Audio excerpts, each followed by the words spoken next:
unusual to get more than one craft at a time. Billy has pictures of 2, 3, even 4 craft. What you're looking at here is a small remote ship hovering below a regular beam ship. These remote or telemeter ships, as the Pleiadians call them, are used to keep track of our languages. You see, they monitor all of our languages. They say they have on file every language we've ever spoken on this planet. The reason for that is simple. The Pleiadians, even though they're telepathic, have difficulty listening to some of our emotions. It makes them feel uncomfortable physically. So they use the remote or telemeter ships to monitor our languages, our news broadcast. This allows the Pleiadians to study us to better understand the differences in our societies. On many occasions, Billy was asked if he could bring friends along to see the ships. They always remarked no, that would not be possible. However, they did allow on a few occasions for Billy to bring several friends together and take pictures at night. Billy, however, was the only one ever allowed aboard ship. Usually people would drive him out to a contact, let him out, and Billy would disappear into the woods. Quite often, Billy could be taking pictures of the ships and someone standing even 100 yards down the road couldn't see them.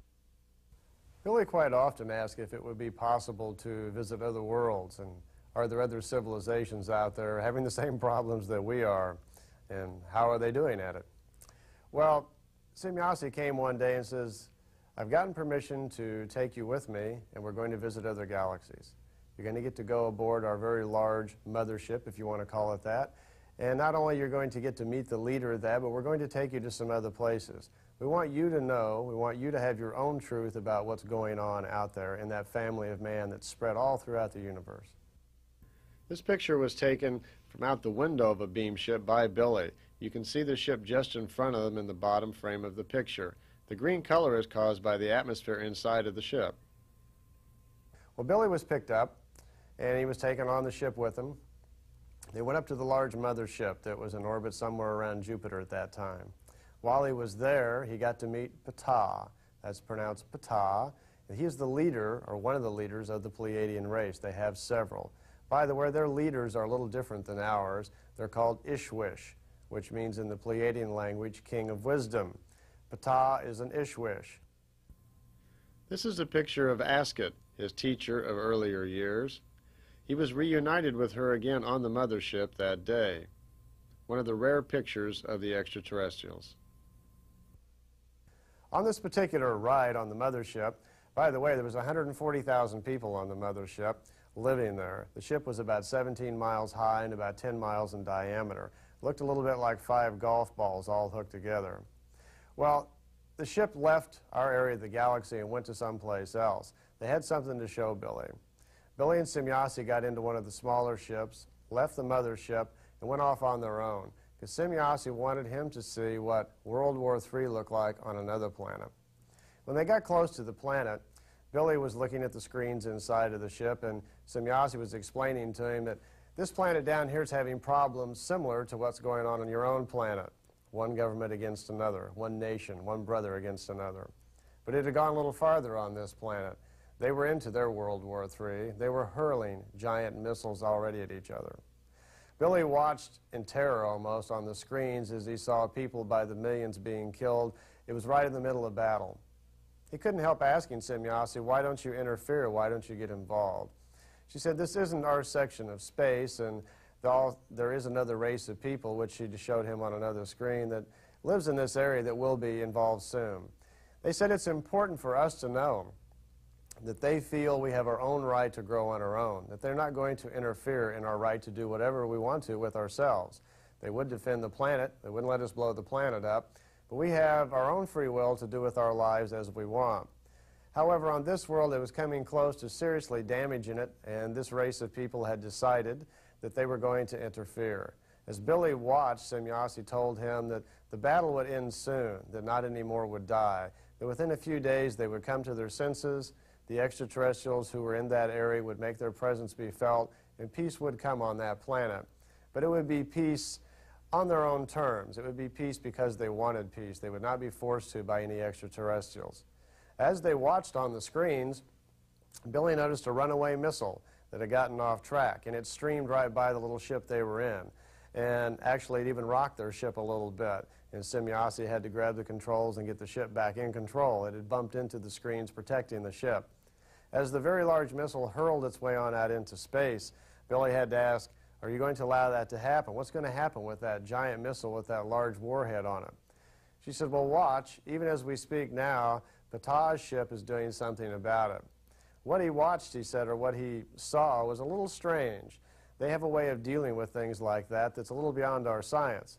Billy looked out the window, and he saw the giant missile hurling on into space, and as it passed in front of Ptah's much larger ship, a very strange kind of liquid-looking energy came out of Ptah's ship and engulfed the giant missile as it went by. Suddenly, the whole form of it went into a rectangular shape. It engulfed the missile, and it kind of froze in space there just for a second. And Billy said it's kind of hard to describe, that suddenly it just kind of crackled like an egg cracking and disappeared. Whatever energy they had put out engulfed the missile, broke it down into its own molecular structure, whatever, and it just disappeared. A fine way of dealing with it. Either that or it somehow exploded into itself. We don't really know. That technology is a little beyond us. So extraterrestrials do interfere at some point. Just like the Pleiadians have told us, they would draw the line when we start to affect the planet, the solar system, or the universe around us. But we have the right of free will to do with ourselves as we please. Billy and his family were awakened one night by this strange energy, strange light, whatever you want to call it. Billy went outside and took some pictures of it as it hovered over the parking lot in front of his house. It also awoke people all over the area. Billy only was able to run off 4 or 5 shots that night. He tried mentally to communicate with it, but received nothing. Later, when he asked Semjase what it was, she didn't know either.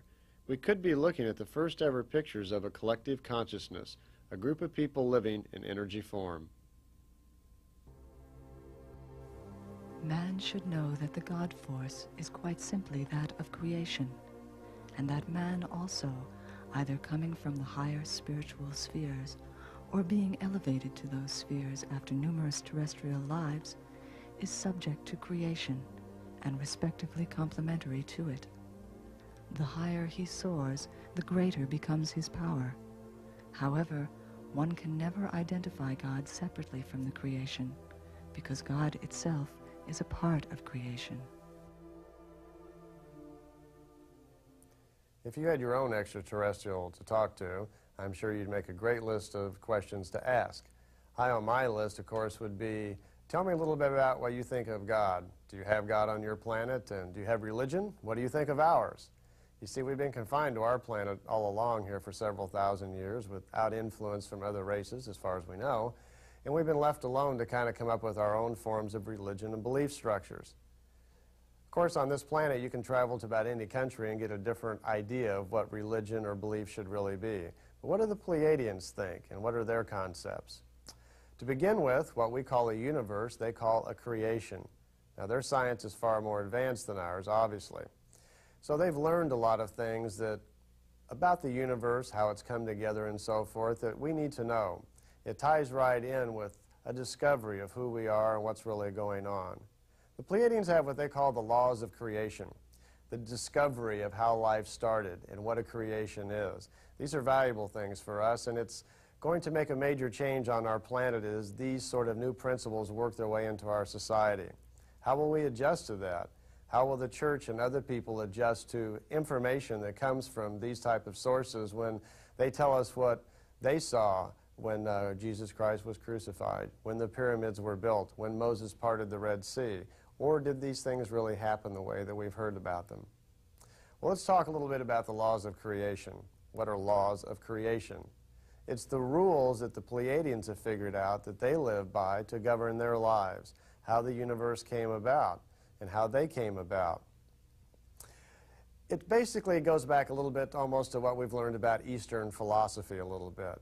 You see, they not only believe in reincarnation, they use reincarnation. It's a study with them. They're born already aware of other lives. They're born into a telepathic society where they communicate with each other. They understand each other's feelings. Can you imagine what it'd be like on our world if suddenly all of us had mental telepathy and we could hear each other's thoughts? For the most part, we all walk around pretty comfortable that other people don't know our thoughts. If I suddenly told you that by watching this tape in 10 minutes, you would suddenly all become telepathic and know each other's thoughts, There'd probably be a big scramble around the country for all of us